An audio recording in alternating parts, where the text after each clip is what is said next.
The fortress walls of Astoria burned against the twilight sky, casting shadows that danced like demons across the cobblestone streets. Princess Celeste stood at the highest tower window, watching her kingdom crumble beneath the relentless assault of an army that seemed born from nightmares themselves. For 3 days they had held their ground. For 3 days her father's soldiers had fought with the desperation of men defending their last hope. But hope, she was learning, was a fragile thing when faced with true darkness.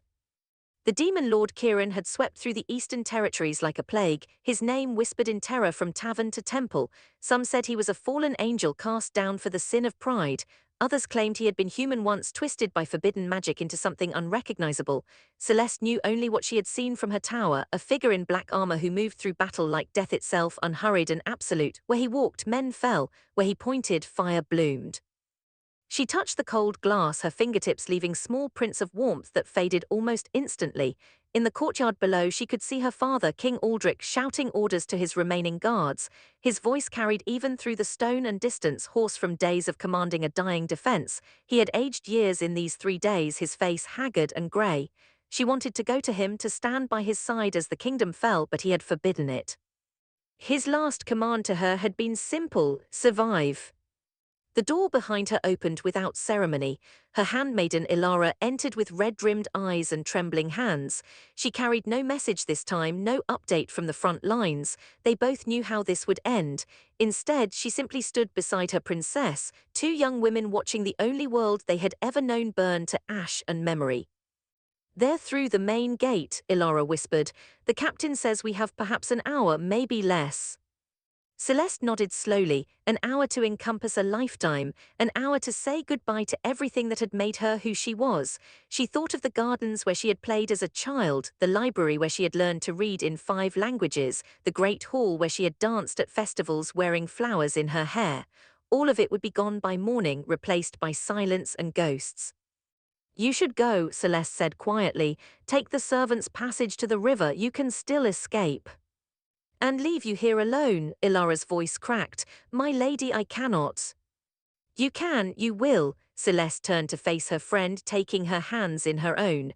"One of us should live to remember what Astoria was. One of us should survive to tell the truth of what happened here." Before Ilara could protest further, a sound rolled through the castle like thunder, not the crash of battering rams or the roar of fire, but something worse: silence.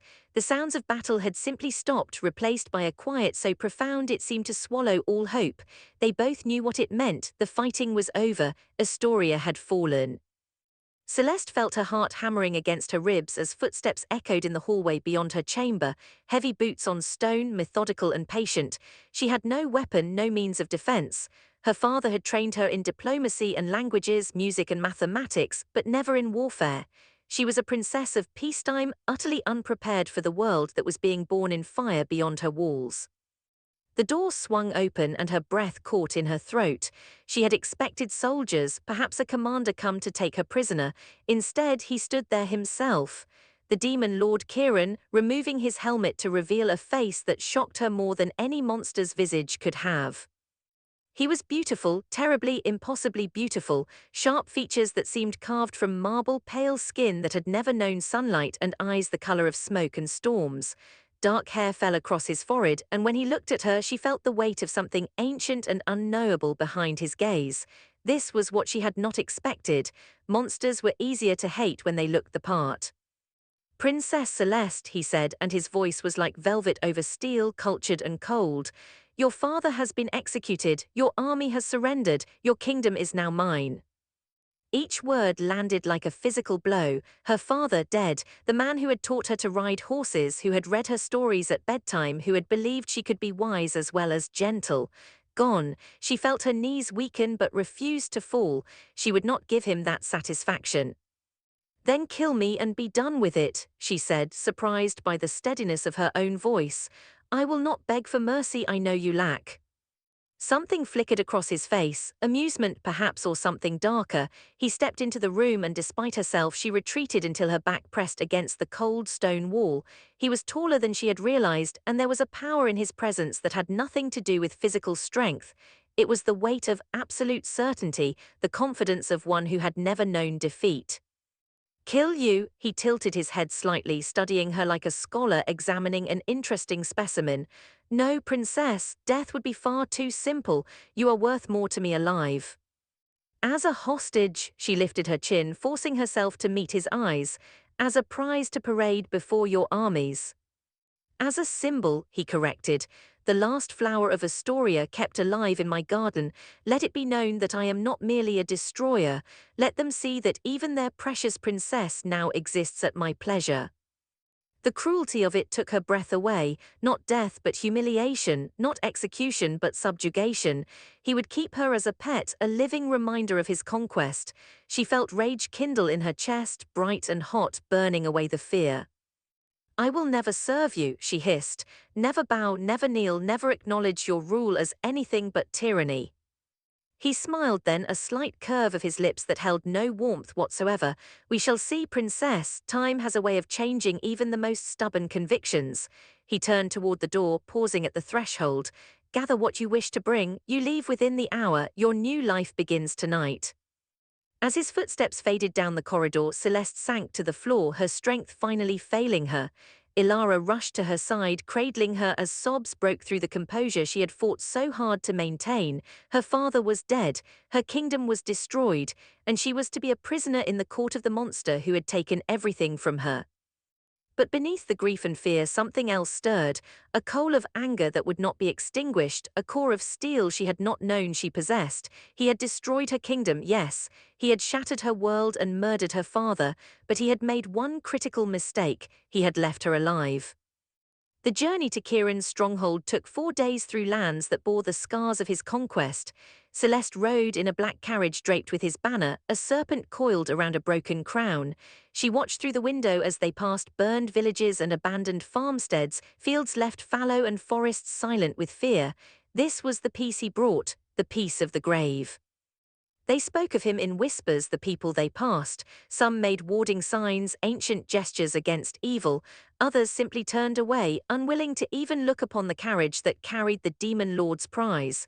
She was a reminder of their own helplessness, a princess who could not save herself, let alone her people. The stronghold itself rose from the northern mountains like a blade of black glass. It had been a fortress once, built by the ancient kingdom of Valmir before it too had fallen to time and ambition.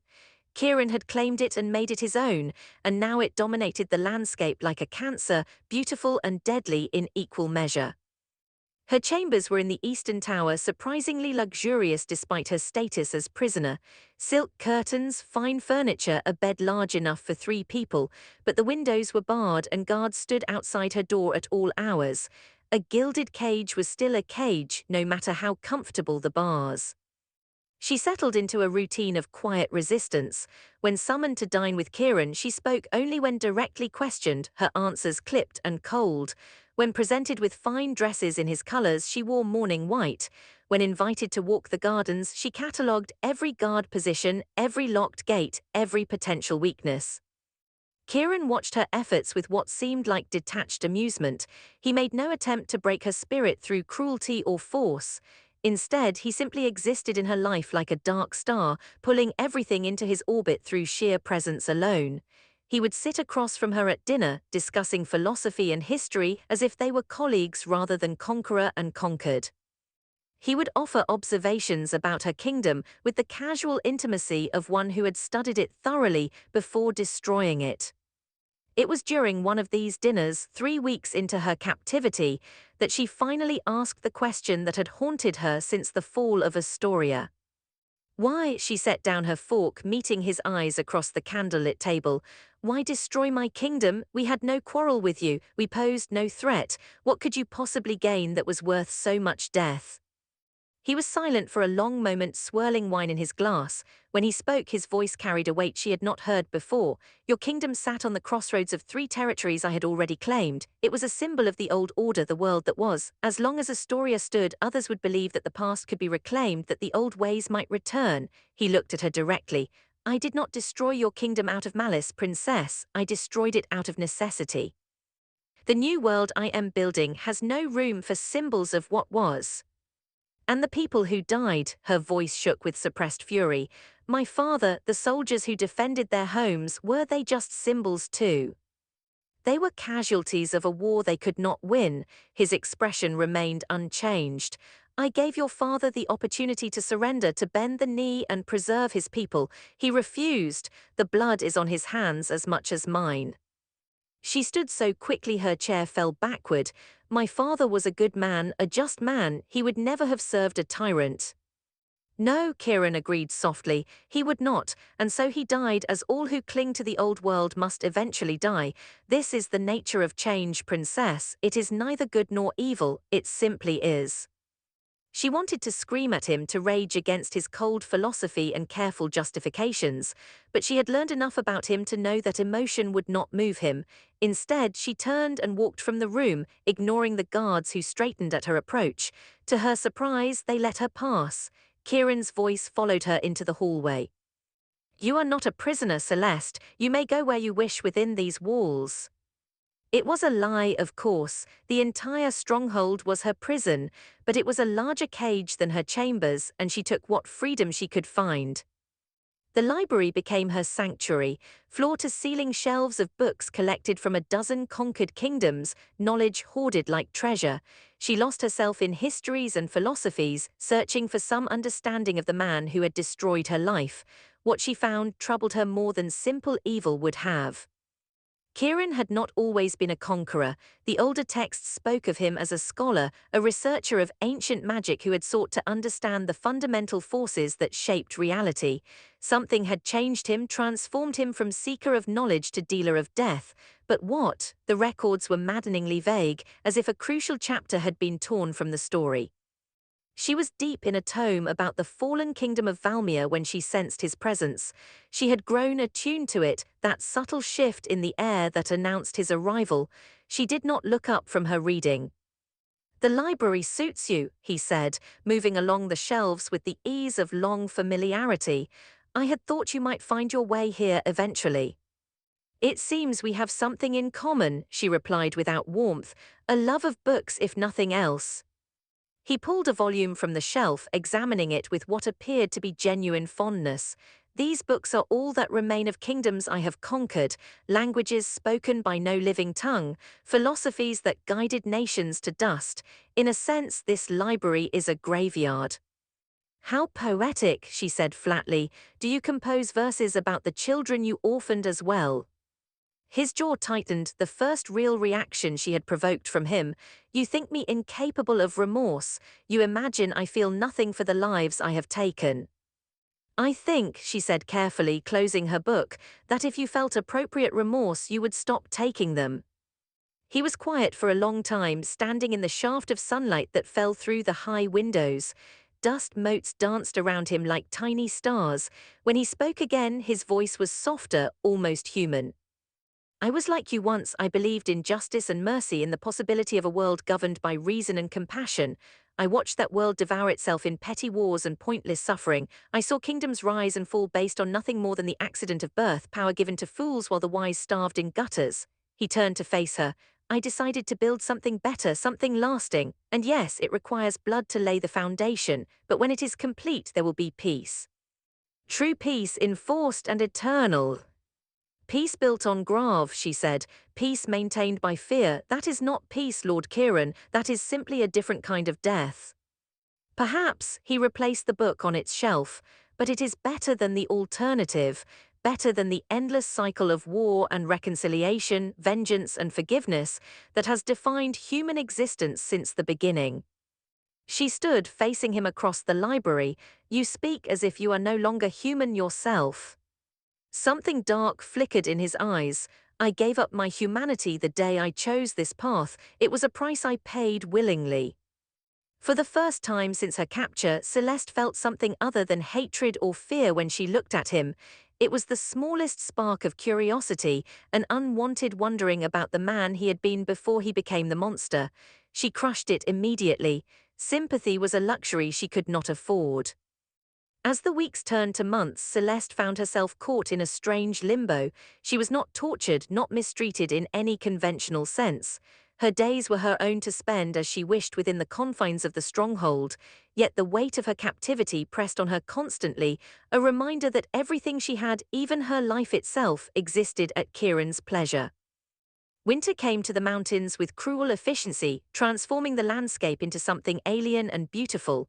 Snow covered the scars of war, making the world clean and white, as if nature itself sought to forget the violence of the previous season. Celeste stood at her barred window, watching the flakes fall in the courtyard below, and felt the anniversary of her father's death approaching like a physical weight. 3 months. It had been 3 months since she had watched Astoria burn, since she had been torn from everything familiar and brought to this place of stone and shadows. 3 months of waking each day in silk sheets that felt like chains, of eating fine food that tasted like ash, of walking through halls that echoed with the ghosts of other conquered peoples. She had changed in those months, though she resisted acknowledging it. The softness that had defined her as a princess of peacetime had been burned away, replaced by something harder and more brittle. She caught glimpses of herself in mirrors and saw a stranger staring back, too thin, too pale, eyes that held shadows they had never known before. The servants whispered about her when they thought she could not hear. The Demon Lord's prize, they called her, the caged bird. Some pitied her, others resented her presence, seeing her relative comfort as an insult to their own suffering under Kieran's rule. She understood both reactions and cared about neither. Their opinions could not touch her in the numb cocoon she had built around herself. It was on the first day of true winter, when the snow fell so thickly that the world beyond the windows disappeared into white nothingness, that Kieran summoned her to his private study. She had never been there before. Most of their interactions had occurred in public spaces, the dining hall or the library, places where the presence of servants and guards maintained a careful distance between them. The study was smaller than she had expected, almost intimate. Books lined 3 walls and a fire burned in a massive hearth, casting dancing shadows across the stone floor. Maps covered a large table showing territories marked in red, the spreading stain of his conquests. He stood before the fire, no longer wearing his armor but dressed simply in black, looking almost human in the flickering light. "You wish to see me," she kept her voice neutral, her face carefully blank. He turned, and she was struck again by the strange dichotomy of his appearance, beautiful and terrible in equal measure, like a statue carved to embody both creation and destruction. Tomorrow marks 3 months since the fall of Astoria. So he remembered. Somehow that knowledge sent a spike of anger through her carefully maintained composure. Am I to be executed then, paraded before your court as a final humiliation? No, he moved to the table, gesturing for her to approach. I wanted you to see this. She hesitated, then stepped forward. Among the maps and military reports lay something unexpected. Architectural drawings, detailed and precise, showing buildings and roads, irrigation systems and public squares. It took her a moment to recognize the landscape they depicted. Astoria, she breathed, her fingers hovering over the parchment, but these are plans for rebuilding. I have no interest in ruling over ruins, Kieran said quietly. Your kingdom's location is strategically vital. It will be rebuilt, though not as it was. It will be better, stronger, part of something larger. She wanted to feel grateful, but all she felt was a deep, aching fury. You destroy and then rebuild in your own image. You kill my father and then expect me to thank you for not letting his kingdom remain rubble. I expect nothing from you. His voice was maddeningly calm. I am simply showing you what will be. Whether you acknowledge it or hate it changes nothing. This is the future I am creating. She studied the plans more closely, hating herself for being interested but unable to look away. The designs were impressive, she had to admit. The new Astoria would have better defenses, yes, but also improved sanitation, wider streets to prevent the spread of fire, public buildings that suggested he intended the city to be more than merely a military outpost. Why show me this? She asked finally. What does it matter what I think? He was silent for a long moment, staring into the fire. When he spoke, his words surprised her. Because you loved that kingdom, because you knew its people and its needs in ways my generals and architects never could. Your father may have been a fool to resist me, but he was not a fool in governance. Astoria prospered under his rule. That knowledge, that understanding did not die with him. She understood then what he was asking, and the audacity of it stole her breath. You want my help. You want me to advise you on rebuilding the kingdom you destroyed. I want to build something that will last, he corrected. Something better than what was. You can help with that, or you can remain in your tower, nursing your hatred and changing nothing. The choice is yours. It was a devil's bargain, and they both knew it. To refuse was to maintain her integrity, but condemn her people to a future shaped entirely by their conqueror's vision. To accept was to collaborate with the man who had murdered her father, to become complicit in the very system that had enslaved her. I need time to consider, she said finally. He nodded. Take the plans, study them, tell me what you think, or burn them and never speak of this again. As I said, the choice is yours. She gathered the parchments with trembling hands and left without another word. Back in her chambers, she spread them across her bed and stared at them until the candles burned low and her eyes ached. This was his genius, she realized. Not just the ability to conquer through force, but the subtlety to bind through complicity. If she helped him, she would be choosing her people's welfare over her own pride. If she refused, she would be choosing pride over their future. There was no good answer. There was only the least terrible of terrible options. The next morning, she sent word that she would meet with his architects. The message she received in return was brief: a wise choice. She crumpled the note and threw it in the fire, watching it burn to ash, wishing she could feel anything other than the sick certainty that she had just taken the first step down a path from which there would be no returning. The work consumed her in ways she had not anticipated. At first, she told herself she was doing it purely for her people, a sacrifice of her principles for their benefit, but as the weeks passed, she found herself genuinely engaged with the problems of urban planning and social infrastructure. The architects Kieran had assembled were brilliant, drawn from a dozen different cultures, each bringing their own expertise and perspective. They met daily in a large workroom that looked out over the mountains. Celeste found herself debating the placement of wells and the width of streets with the same intensity she had once brought to diplomatic negotiations. She argued for public gardens and community spaces, for schools and libraries accessible to all citizens regardless of birth. To her surprise, Kieran not only listened, but often sided with her against his own military advisors, who wanted every decision made with defense in mind. A city that is worth defending will find defenders, he said during one heated discussion. A city that offers its people nothing but walls will eventually fall from within. She hated that she agreed with him, hated that his vision for this new Astoria sometimes aligned so closely with what she herself would have wanted. It would have been easier if he was simply cruel, if his rule were nothing but oppression and suffering. The reality was far more complicated and far more dangerous. One evening, after a particularly long session of reviewing building proposals, she found herself alone with him in the workroom. The other architects had departed, leaving behind scattered drawings and half-finished calculations. The sun was setting beyond the windows, painting the snow-covered peaks in shades of gold and crimson. "You care about this work," Kieran observed, not looking up from the document he was reviewing. "I can see it in how you argue for every detail." "I care about my people," she corrected coldly. "This changes nothing between us." "Doesn't it?" Now he did look at her, and there was something in his expression she could not quite read. "You have not called me a monster in several weeks. You debate with me as an equal rather than an enemy. Things have changed whether you acknowledge it or not." She felt a chill that had nothing to do with the winter air. He was right, and the realization horrified her.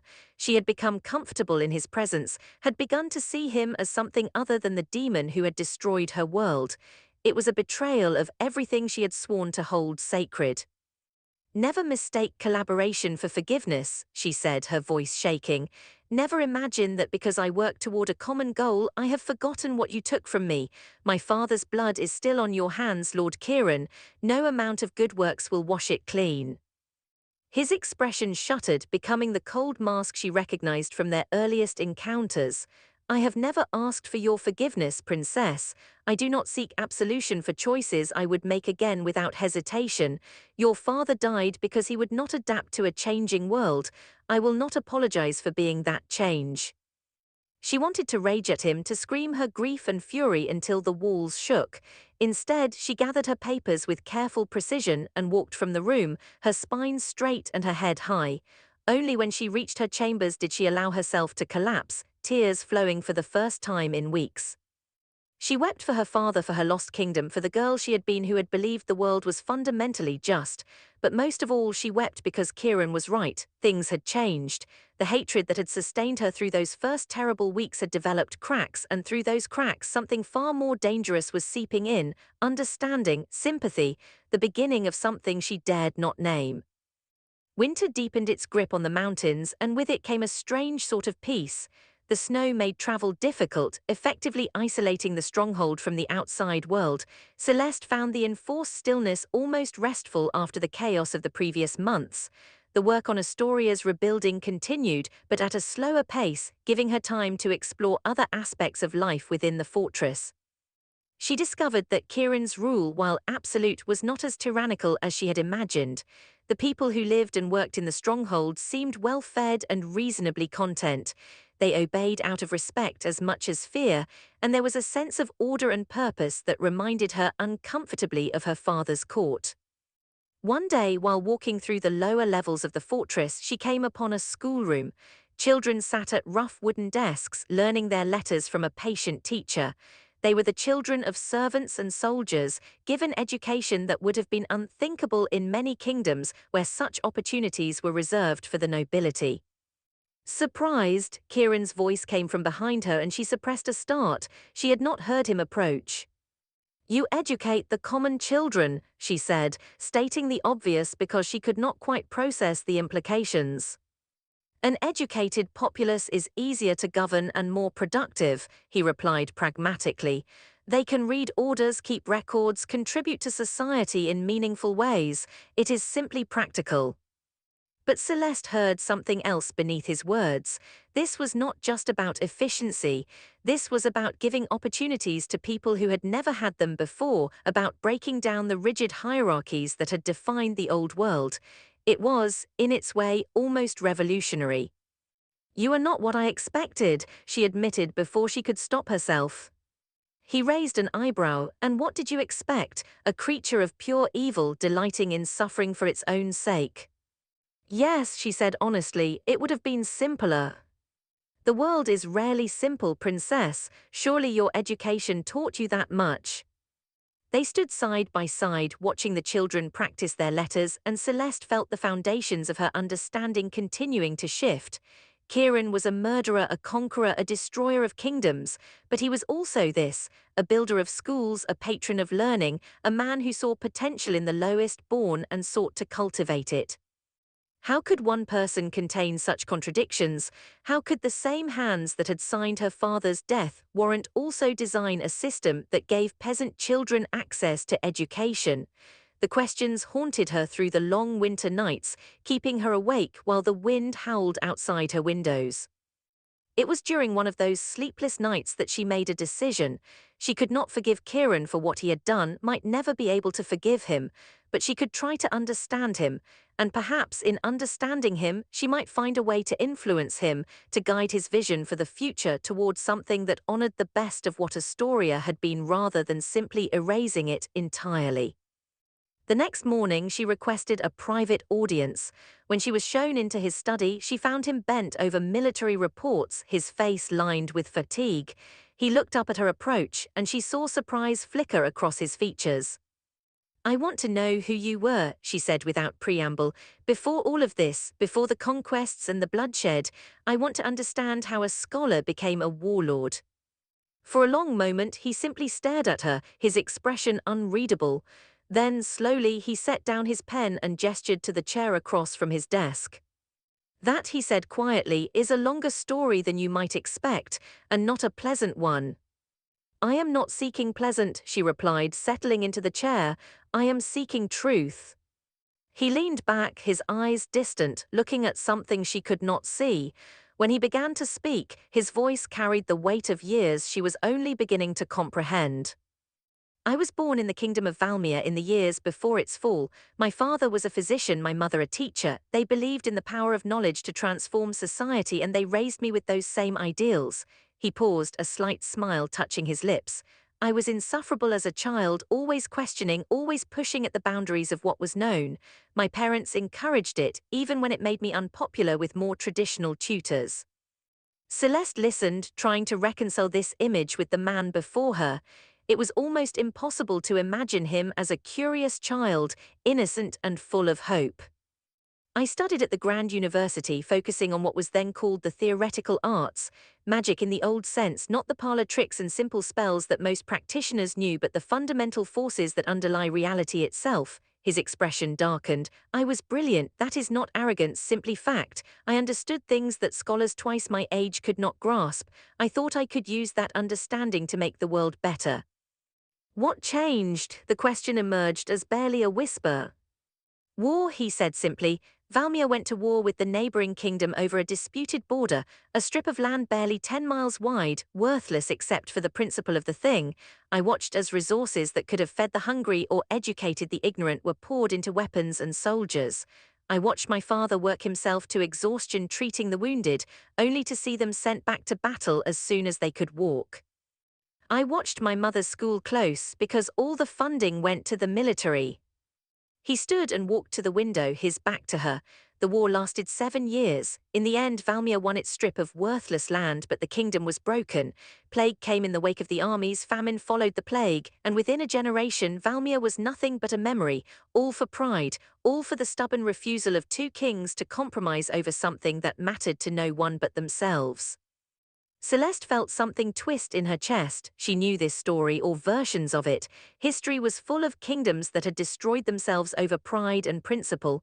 Her own education had covered dozens of such examples, but hearing it from someone who had lived through it, who had lost everything to such pointless conflict, gave it a different weight.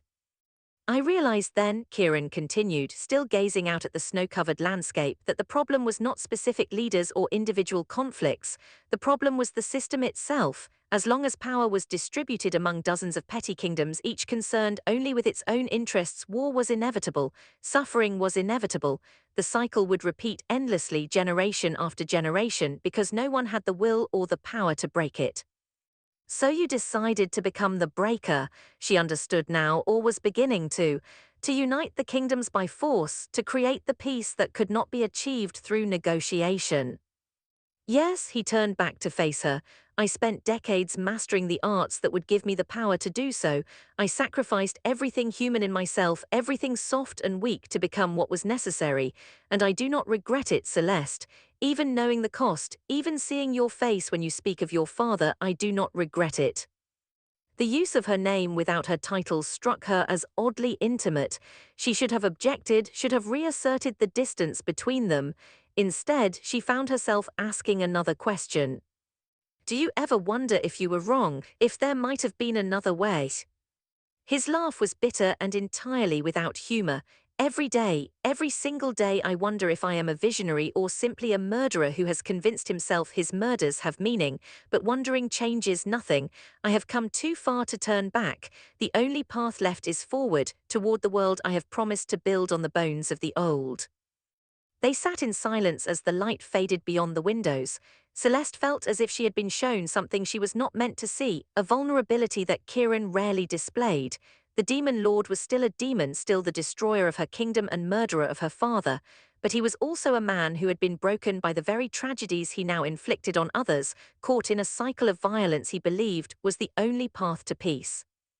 It did not absolve him, nothing could absolve him, but it made him comprehensible in a way he had not been before, and that understanding was dangerous. Because once you understood someone, once you saw the human beneath the monster, hatred became so much more complicated. As winter gave way to early spring, the isolation of the stronghold began to lift. Messengers arrived with reports from Kieran's territories, and the pace of work on the reconstruction projects increased. Celeste threw herself into the planning with renewed intensity, using the work to avoid thinking too deeply about the conversation in the study and what it meant. But avoidance could only last so long. One evening, while reviewing supply requisitions for the rebuilding effort, she found a discrepancy in the numbers. Twice as much grain was being allocated to Astoria as the population could possibly need, even accounting for growth. When she brought it to Kieran's attention, his response was measured. The excess will be stored in new granaries, a buffer against famine. Astoria never had such reserves before, she pointed out.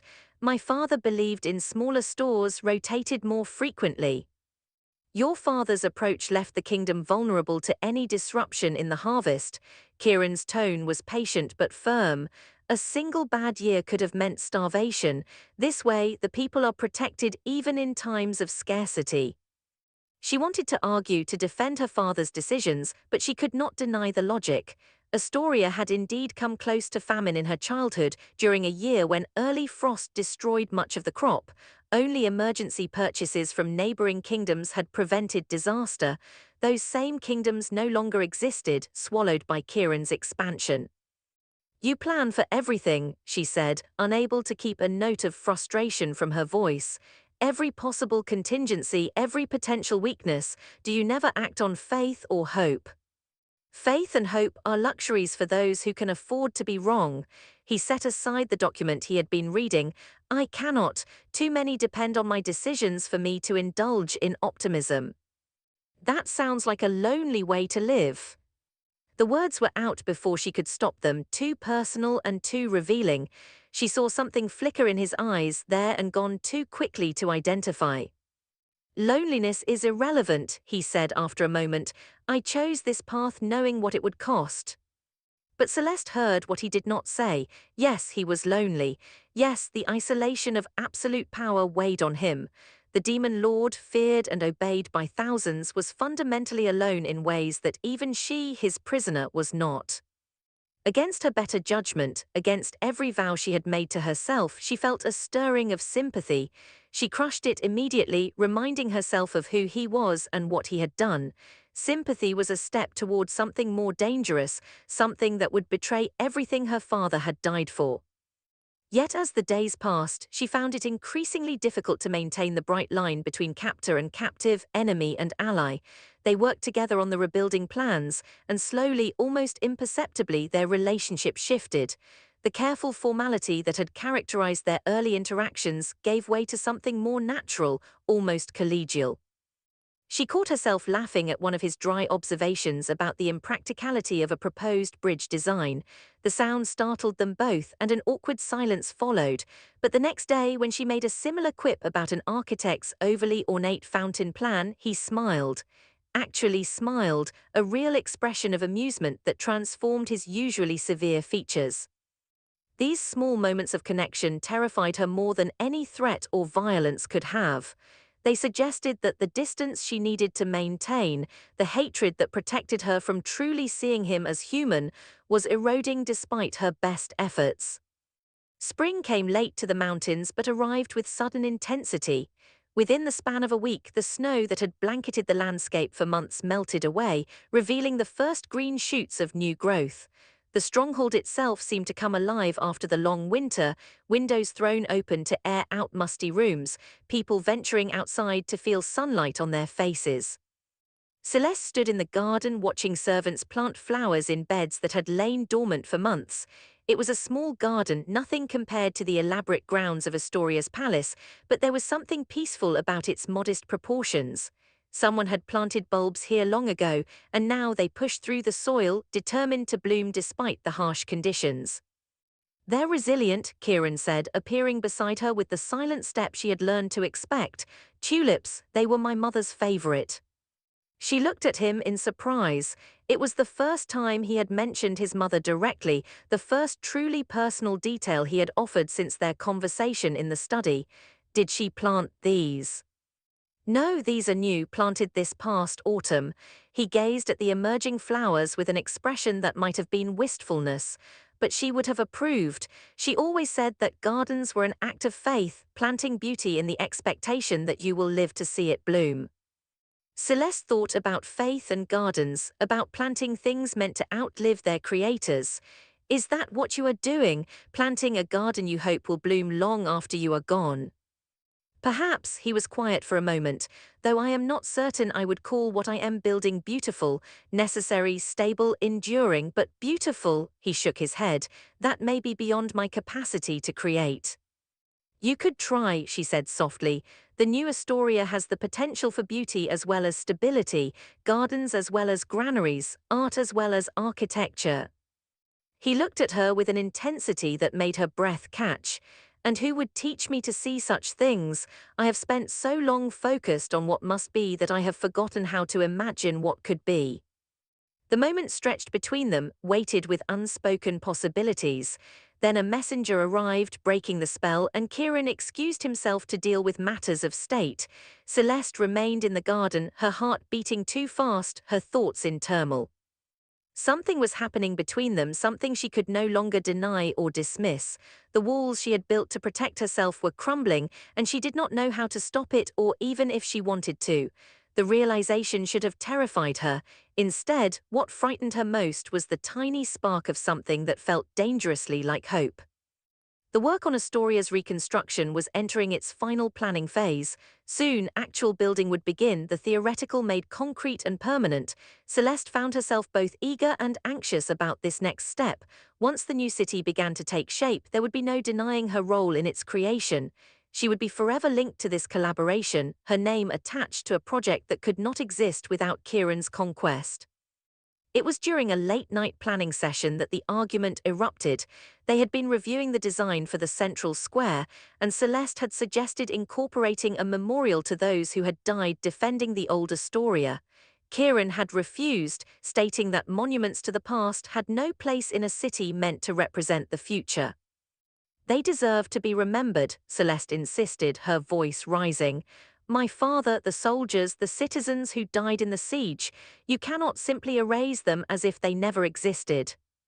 I am not erasing them, but neither will I create a shrine to resistance in the heart of a city that must accept its place in the new order. Kieran's tone was firm, unyielding. Every time someone looks at such a memorial, they will be reminded of what was lost rather than what was gained. It will breed resentment, not reconciliation. So we pretend it never happened, we let their sacrifices fade into nothing.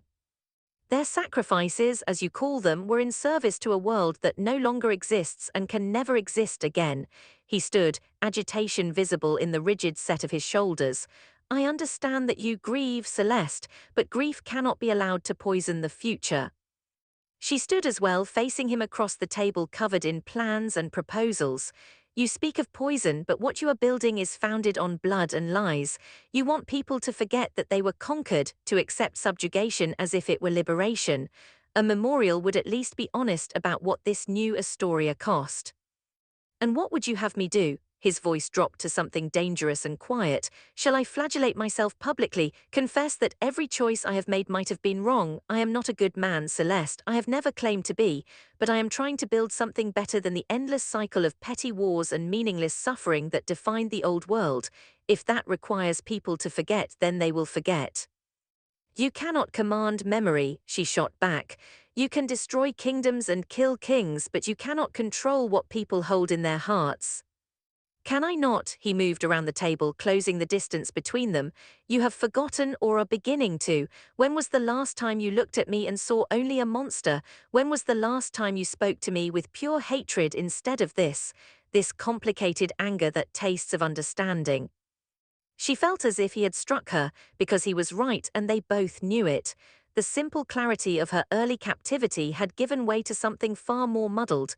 She no longer knew what she felt when she looked at him, only that it was no longer the uncomplicated loathing she had once cherished. I hate you, she whispered, but even she could hear how hollow it sounded. No, he said gently, and the gentleness was worse than anger would have been. You hate what I represent. You hate that your father is dead and your kingdom destroyed. You hate that you have begun to see merit in what I am building. But me, I do not think you hate me at all, not anymore. She wanted to deny it, to rage against the presumption. Instead, she found herself asking the question that had haunted her for weeks. Why does it matter to you? Why do you care what I think or feel? His expression shifted, and for a moment she saw past the careful control to something raw beneath. Because you are the only person in this entire stronghold who sees me as something other than the Demon Lord. To everyone else I am a symbol, a force of nature, something to be feared or obeyed but never truly known. But you have seen my weaknesses and my doubts. You have argued with me as an equal. You have made me question choices I thought were beyond questioning. I did not ask for that burden, she said, her voice shaking. No, but you carry it nonetheless. He reached out as if to touch her face, then stopped, his hand falling back to his side. I should not have kept you here. I should have let you go to some distant land where you could rebuild your life away from all of this. It would have been kinder. So why didn't you? The question hung in the air between them. Kieran turned away, his profile sharp against the lamplight. When he spoke, his voice was so quiet she had to strain to hear. Because I am a selfish man who has been alone for far too long, because having you here, even angry and resistant, was better than the alternative, because he stopped, shook his head. It does not matter. I will approve the memorial, Celeste. Place it where you think best. Let the dead be remembered if that is what you need. He left before she could respond, the door closing behind him with a soft click. Celeste stood in the empty room, surrounded by plans for a city that would rise from the ashes of her old life, and felt something fundamental shift in her understanding of everything that had happened. Kieran had not kept her as a trophy or a symbol, he had kept her because he was lonely, because in some twisted way he needed her as much as she was beginning to realize she needed him. The revelation should have given her power, a weapon to use against him. Instead, it only made her feel more lost, more uncertain of the ground beneath her feet. She spent that night walking the halls of the stronghold, unable to sleep, unable to settle. Her mind kept returning to that moment in the planning room, to the look in his eyes when he had almost touched her face. There had been longing there and loneliness and something that looked dangerously like tenderness. It would be so easy to fall, to let go of her anger and grief, to accept the comfort of connection in this isolated place. So easy and so unforgivable. Her father had died resisting this man. How could she even contemplate anything other than eternal enmity?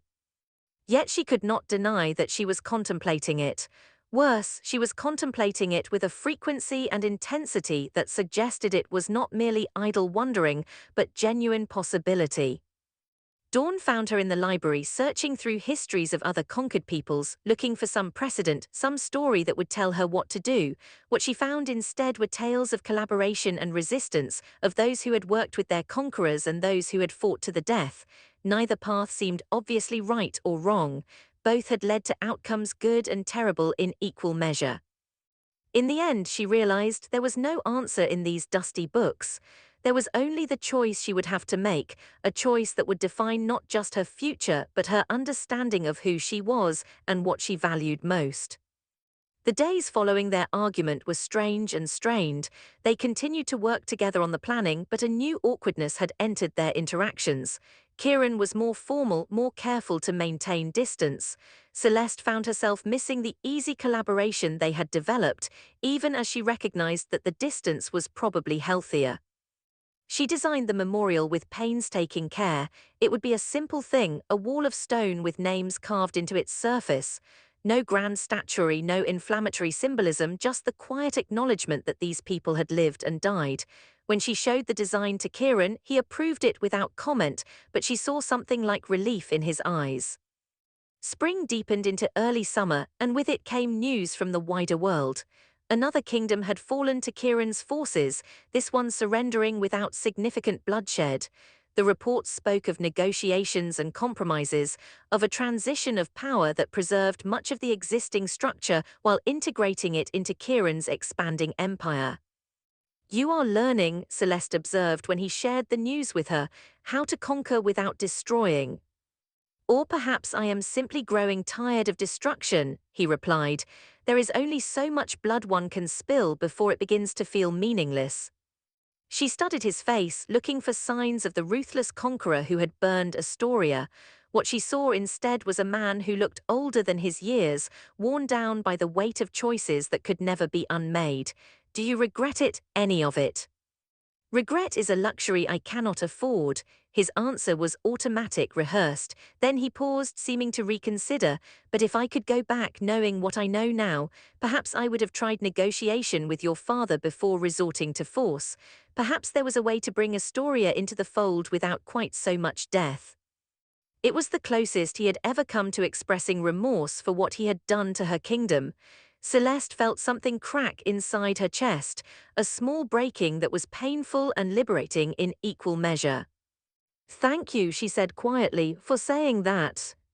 He looked at her with surprise. "You should not thank me for the bare minimum of human decency." Perhaps not, but I do anyway. The moment stretched between them, and Celeste felt the air grow charged with possibility. Then, moving on instinct rather than thought, she reached across the space that separated them and took his hand. It was the first time she had voluntarily touched him, the first gesture of connection she had initiated. His hand was warm in hers, calloused from sword work despite his scholarly background. He stared down at their joined hands as if he could not quite believe what was happening. Celeste, he said, his voice rough, you should not, I do not deserve. No, she agreed, you do not deserve forgiveness or absolution or whatever it is you think I am offering, but I am tired of carrying this hatred. It is exhausting and it changes nothing. My father is still dead, my kingdom is still gone, the only question is what I do with the life that remains. She released his hand, stepping back, suddenly aware of how forward she had been. I am not saying I forgive you, I may never forgive you, but perhaps we can find some way to exist that is not defined entirely by the worst thing you have done. He was silent for a long time, and she could see emotions warring across his usually controlled features. Finally, he spoke, his words careful and deliberate. I would like that more than you know, but Celeste, you must understand what you are risking. To show me kindness, to offer even the possibility of connection. People will see it as betrayal, your father's memory, your kingdom's honor. They will call you collaborator, traitor, worse. Is that a price you are willing to pay?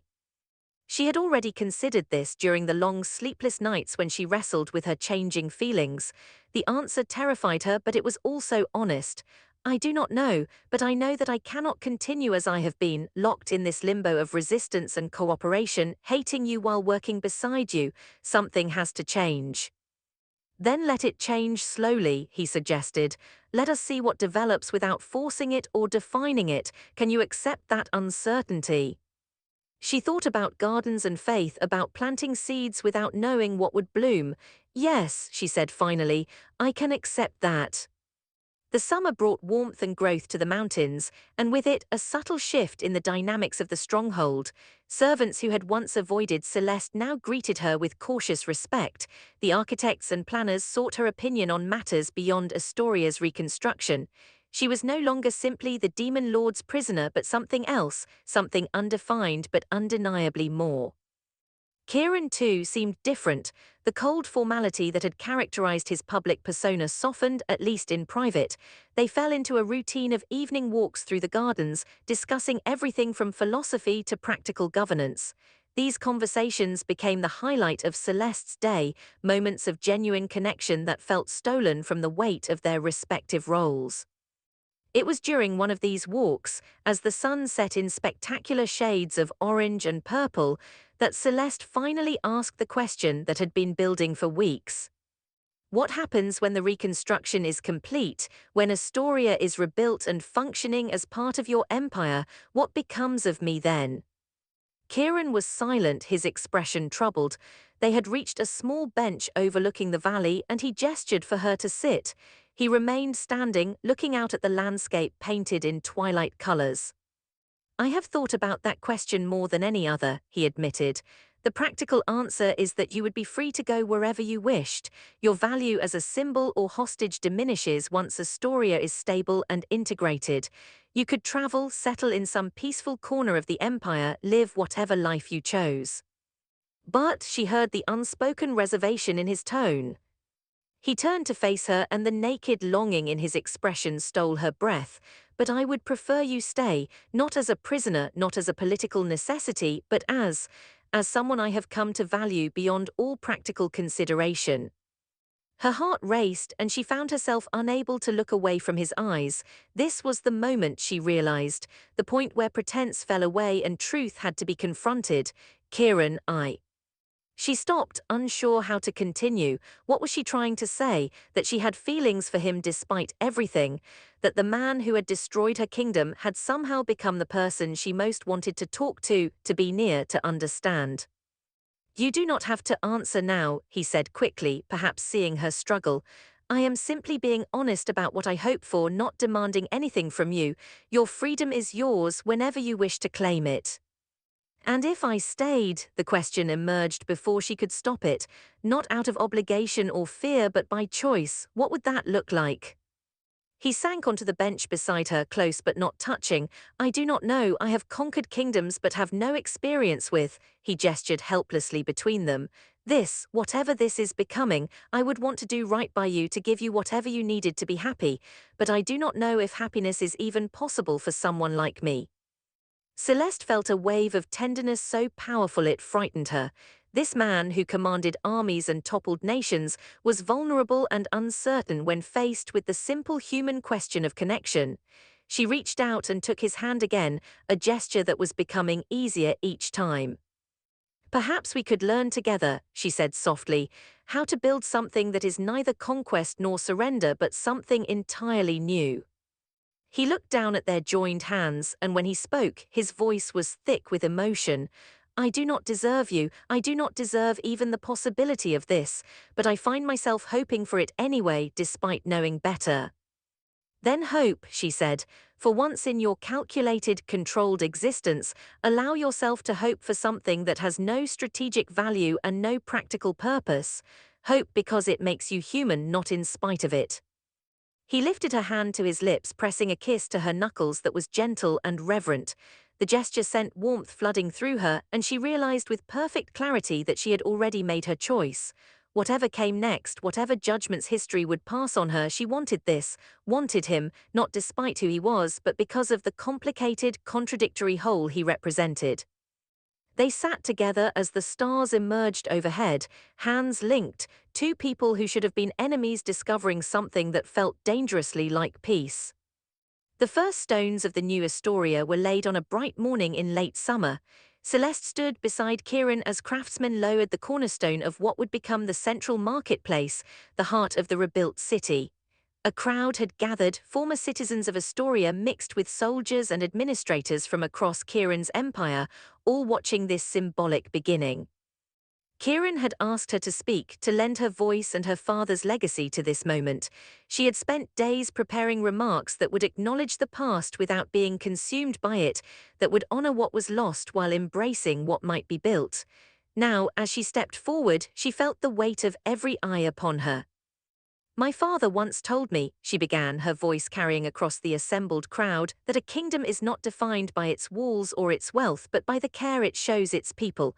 The Astoria we knew is gone, lost to the violence of a changing world.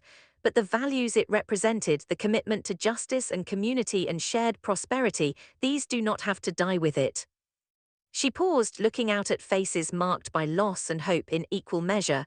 What we build here will be different from what was. It must be, for we live in a different time, but different need not mean lesser. If we build with wisdom and compassion, if we learn from the past without being imprisoned by it, we can create something worthy of those we have lost. Her eyes found Kieran's, and she saw something there that made her chest tighten, pride perhaps, or gratitude, or maybe just the shared understanding that this moment marked a point of no return for both of them. Let this marketplace be a place of honest exchange and fair dealing, she continued. Let the city that grows around it be a home for all who seek peace and opportunity, and let it stand as proof that even from destruction, new life can emerge. The crowd applauded, some enthusiastically, others with more reservation, but the sound washed over her like a wave, validation and condemnation mixed together. She had committed herself now, publicly allied herself with the reconstruction and, by extension, with the man who had made it necessary.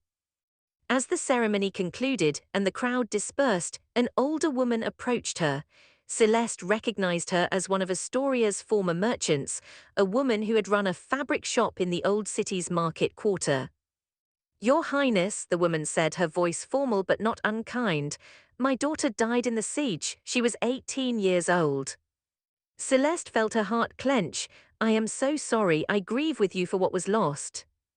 The woman studied her face for a long moment. I thought I would hate you for this, for standing beside him, for blessing this new city built on my daughter's grave, and part of me does, I will not lie, but another part, she gestured to the construction site where workers were already measuring and planning the next day's work. Another part sees that you are trying to make something from this horror, that you have not forgotten what was, even as you help build what will be. She reached into her pocket and pulled out a small piece of fabric sky blue silk embroidered with tiny stars. This was from one of my daughter's dresses. I want you to have it, not as forgiveness, I am not ready for that, but as acknowledgement that you are trying to do right by us in an impossible situation. Celeste accepted the fabric with trembling hands. I will treasure it, and I swear to you, everything I do, every choice I make in this rebuilding, I will carry the memory of your daughter and all those we lost. They will not be forgotten. The woman nodded and turned away, leaving Celeste standing with the precious scrap of silk clutched in her hand. She felt Kieran's presence behind her before he spoke. That was not easy for her, he observed quietly, or for you. No, Celeste agreed, carefully folding the fabric and tucking it into her pocket. But it was necessary. They need to see that I remember, that I honor the sacrifice even as I move forward.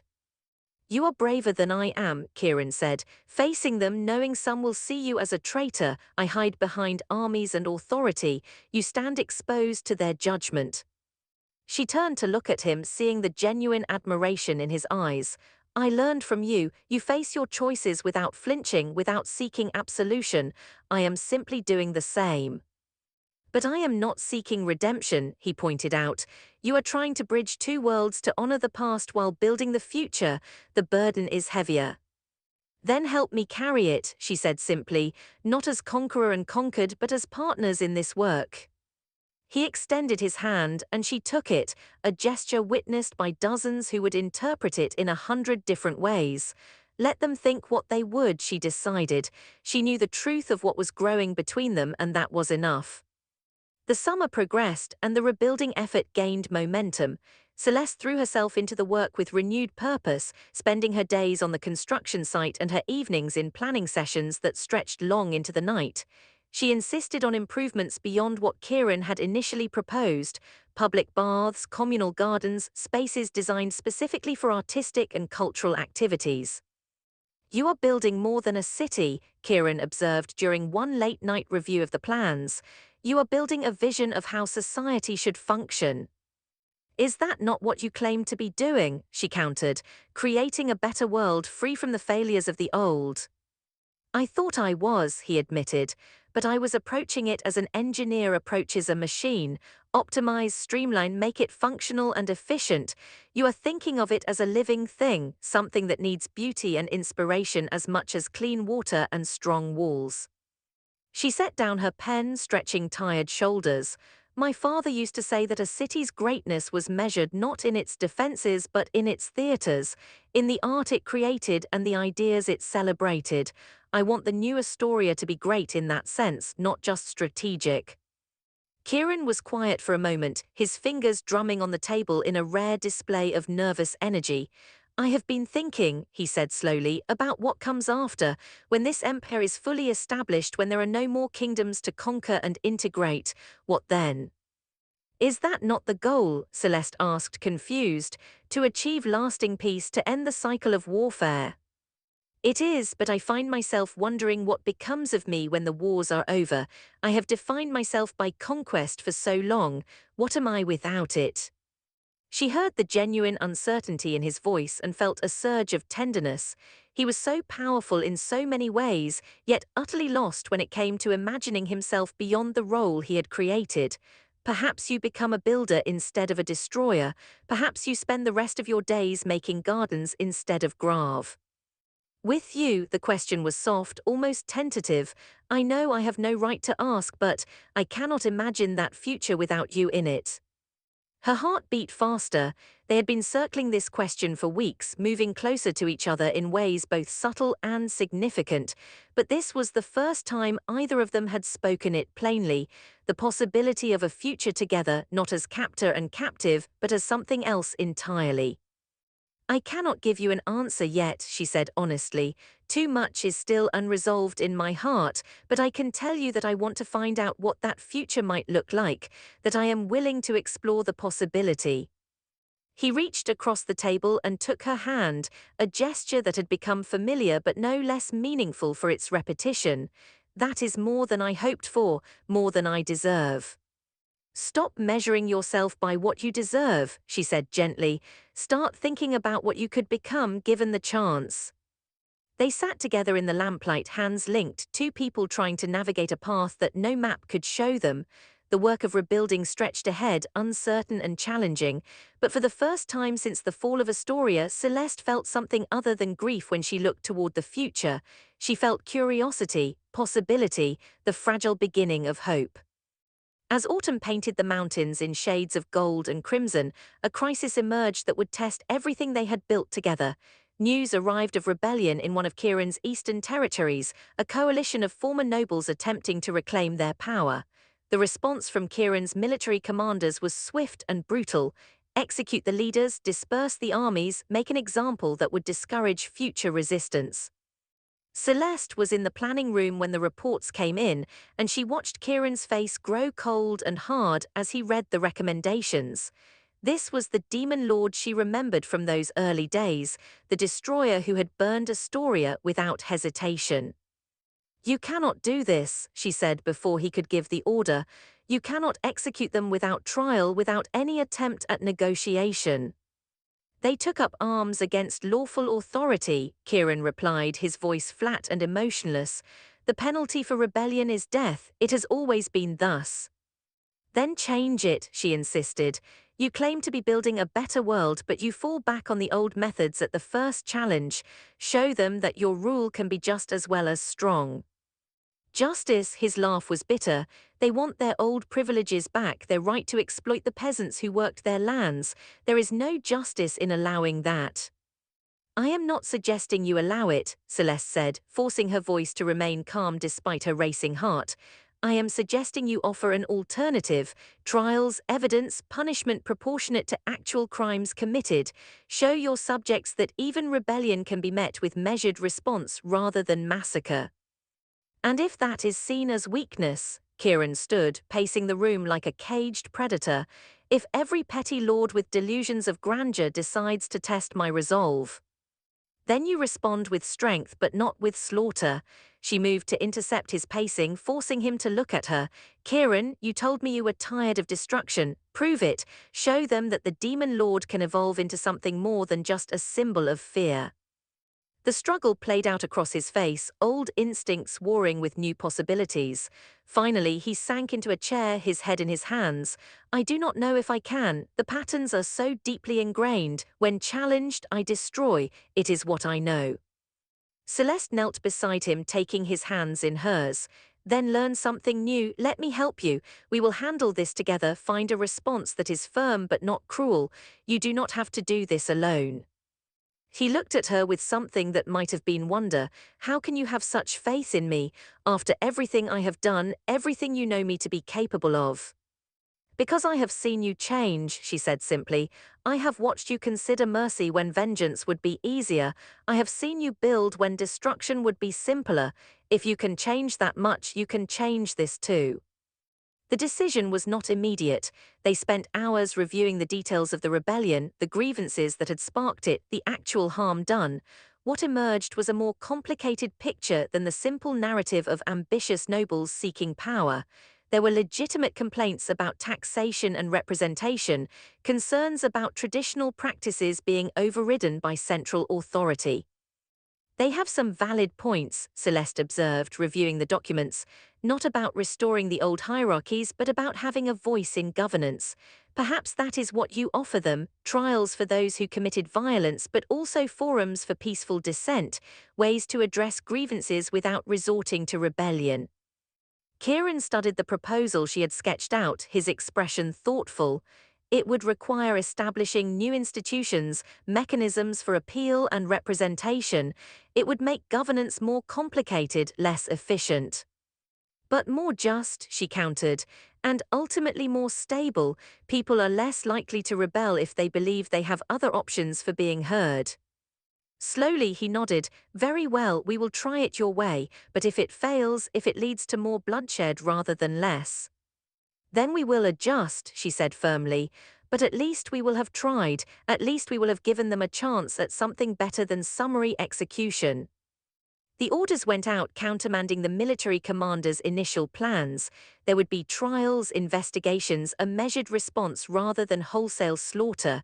The reaction from Kieran's generals was predictable, confusion and concern that their lord was going soft. But Kieran held firm, and as weeks passed, something unexpected happened. The majority of the rebels, when offered fair trials and legitimate forums for their concerns, laid down their weapons. Only a handful of the original leaders, those truly committed to restoring the old order, faced execution. The rest were integrated back into society, their grievances addressed through the new representative councils Celeste had proposed. It was not a perfect solution. Some of Kieran's commanders grumbled about weakness, some former rebels remained bitter about the outcome, but there was significantly less blood than there would have been, and the precedent was set. Resistance could be met with something other than annihilation. "You were right," Kieran admitted one evening as they reviewed reports of the aftermath. "A measured response was more effective than crushing force would have been." "We were right," Celeste corrected. "This was our solution, not just mine. You chose to listen, to try something different. That choice mattered as much as the specific approach."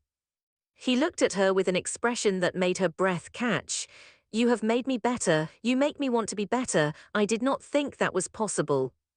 She felt the weight of those words, the vulnerability and honesty they represented. This man, who had seemed so certain and so cold, had let her see the doubts and hopes beneath the armor. And in doing so, he had become precious to her in ways she could not have imagined. "Kieran," she said softly, "I need to tell you something, and I need you to understand what it costs me to say it." He went very still, his full attention fixed on her. "I am listening." She took a breath, steadying herself. "I forgive you, for Astoria, for my father, for everything. I do not forget, and I will never stop honoring what was lost. But I forgive you because holding onto that anger is destroying me, and because I have come to believe that you are genuinely trying to build something better, even if your methods were terrible." His eyes glistened, and she saw his throat work as he swallowed hard. "Celeste, I do not know what to say." "Say that you will continue trying," she whispered. "Say that the man I am choosing to forgive is the man you will strive to be, not just in this moment, but in all the moments to come." "I will," he said, his voice rough with emotion. "I swear to you, I will spend the rest of my life trying to be worthy of this gift you have given me." She moved to him then, closing the distance between them, and for the first time she kissed him. It was soft and tentative, a question asked and answered, an acknowledgement of everything that had grown between them. When they parted, both were trembling. "I love you," Kieran said, the words emerging as if pulled from some deep well. "God help me, I love you. You who have every reason to hate me, who should want nothing more than my destruction. I love you more than I have loved anything in my entire existence." Tears spilled down Celeste's cheeks, and she did not know if they were born of grief or joy or some complicated mixture of both. "I love you too. I did not want to, I fought against it, but I cannot deny it any longer. Somehow, impossibly, I love you." They held each other as the candles burned low, two people who had found each other across an impossible divide. The road ahead would not be easy. There would be those who condemned their union, who saw it as betrayal or opportunism. History might judge her harshly for loving the man who destroyed her kingdom. But in that moment, wrapped in Kieran's arms, Celeste found she could accept that uncertainty. She had lived through the worst that could happen and survived. She had seen the monster become human and the enemy become beloved. If she could navigate those transformations, she could face whatever judgments the future held. The new Astoria rose through the autumn and into winter, its walls growing higher with each passing week. Celeste divided her time between the construction site and the stronghold, often accompanied by Kieran, who had taken to personally inspecting the work. Their relationship was no longer hidden, though they were discreet about public displays. Still, anyone with eyes could see the way they looked at each other, the way they moved in tandem, finishing each other's thoughts. The memorial to Astoria's fallen was completed first, unveiled on the anniversary of the Old Kingdom's fall. Celeste stood before the wall of names, her father's carved largest at the center, and felt the weight of memory and promise equally. Kieran stood beside her, silent support rather than spectacle, letting her have this moment of grief. I wish he could have seen this, she said quietly, tracing her father's name with gentle fingers. The new city, the changes you are making, I think he would have approved eventually. Or he would have denounced me as a tyrant and you as a traitor, Kieran replied, honest as always. We will never know what he would have thought. We can only try to build something he might have respected, given the chance to see it complete. She nodded, accepting the truth of that. Then, in a gesture that would be remarked upon for years to come, she took a flower from the bouquet she carried and placed it at the base of the memorial. Kieran did the same, the conqueror honoring the conquered in a moment of unexpected grace. As spring returned to the mountains, bringing with it the first full year since Astoria's fall, Celeste stood in the central square of the new city. Buildings surrounded her, some complete, others still under construction. The marketplace bustled with activity, merchants setting up stalls, craftsmen displaying their wares. It looked nothing like the Astoria of her childhood, but it was vibrant and alive in ways that honored what had been lost. Kieran found her there, weaving through the crowd to her side. He had changed too in these months, the hard edges of the Demon Lord softened by love and the daily work of building rather than destroying. He would never be a gentle man, but he was learning to temper strength with wisdom. The council meeting is in an hour, he reminded her. They want to discuss the proposal for the Arts Academy. Let them wait, she said, taking his hand. I want to stand here for a moment and appreciate what we have built. He followed her gaze, seeing the city through her eyes. It is different from what I imagined, messier, more complicated, more human. Is that a bad thing? No, he said thoughtfully. I think it might be the best thing. The world I was trying to build was too perfect, too ordered. This is real, flawed but genuine. She leaned against him, finding comfort in his solid presence. What do you want, Kieran, now that the conquests are ending, now that the empire is largely established? What do you want for yourself? He was quiet for a long moment, considering. When he spoke, his words were careful but certain. I want to marry you. I want to build a life with you, here in this city we have created together. I want to spend my remaining years trying to be the man you believe I can become. Her heart soared even as practical concerns surfaced. People will object. They will say you are marrying your captive, that I am suffering from some kind of madness brought on by imprisonment. Undoubtedly, he agreed. Does that change how you feel? She thought about the journey that had brought them here, from that first terrible night when he had stood in her tower and announced her father's death to this moment, standing in a marketplace that represented hope and possibility. She thought about the man he had been and the man he was becoming, about her own transformation from princess to prisoner to partner. No, she said finally, it does not change anything. I love you freely and fully with understanding of who you are and what you have done. If you will have me knowing that I will never let you forget the cost of building this empire, then yes, I will marry you. His smile was radiant, transforming his usually serious features into something almost boyish. Then we will be married and let the world think what it will. We know the truth of what we have built together. The wedding took place in the new Astoria's central square on the first anniversary of the city's founding. It was a strange ceremony, blending traditions from a dozen different conquered cultures, symbolizing the new world Kieran had forged. Celeste wore white, the color of mourning and new beginnings equally, and carried flowers that grew in the stronghold's gardens. The crowd that gathered was mixed in their reactions. Some celebrated, seeing the union as a symbol of reconciliation and hope. Others stood silent, their faces carefully neutral, reserving judgment. A few wept, seeing betrayal in the joining of the Demon Lord and the last princess of Astoria. Celeste saw all of it and accepted it. She could not control how others viewed her choices. She could only live with the consequences and try to build something worthy of the second chance life had granted her. When Kieran placed the ring on her finger, she felt the weight of it as both promise and responsibility. They were bound now not just by love but by shared purpose. Whatever came next, they would face it together. I vow, Kieran said, his voice carrying across the square, to honor you and protect you, to listen to your counsel and value your wisdom. I vow to be worthy of the forgiveness you have granted me, to build rather than destroy, to create a world where our union represents hope rather than horror.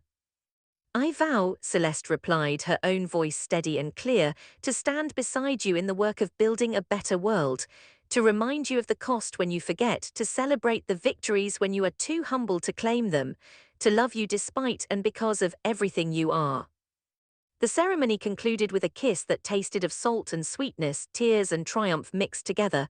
As they parted, Celeste saw the future stretching ahead, uncertain but no longer empty. There would be challenges and setbacks, moments of doubt and regret, but there would also be this: love found in the ruins, hope growing from ashes, the possibility of redemption earned through daily choice rather than grand gesture. That evening, as they stood together on the balcony of their chambers overlooking the city, Kieran pulled her close. "Do you think we will be happy?" he asked, vulnerability clear in his voice. Celeste considered the question seriously. "I think we will try to be. I think we will work at it the same way we worked at building this city. Some days will be easier than others. But yes, I believe we can be happy in our own complicated way." "That is enough," he said, pressing a kiss to her temple, "more than enough." Below them, the new Astoria settled into evening quiet, lights beginning to glow in windows, smoke rising from chimneys. It was a city born from violence but growing toward something gentler, a place where former enemies could become allies, where destruction could give way to creation, where even the Demon Lord could learn to love. Celeste rested her head against Kieran's chest, listening to his heartbeat steady and sure. He had destroyed her kingdom, yes, had torn apart everything she knew and loved, but in the ruins they had found each other, and together they were building something new, not a replacement for what was lost but a different kind of future, one where even the deepest wounds could heal, given time and care and the willingness to try. The stars emerged overhead, the same stars that had shone on Astoria in its glory and in its fall. They would shine on this new city too, witnesses to whatever came next. And Celeste, once a princess, then a prisoner, now a queen in this strange new world, faced that future with open eyes and an open heart. She had destroyed his certainty that power was enough. He had destroyed her kingdom but shown her strength she never knew she possessed. Together, they had destroyed the simplicity of hatred and built something far more complex in its place. Love, forgiveness, hope, the most revolutionary forces of all. And as the night deepened around them, Celeste knew that this was only the beginning. The real work, the daily choice to honor their vows and build their vision, still lay ahead, but she was ready for it. They both were. The Demon Lord and his queen standing together against the darkness, building light from the ashes of war. It was not the story she would have chosen, but it was the story she had been given, and she would make it beautiful.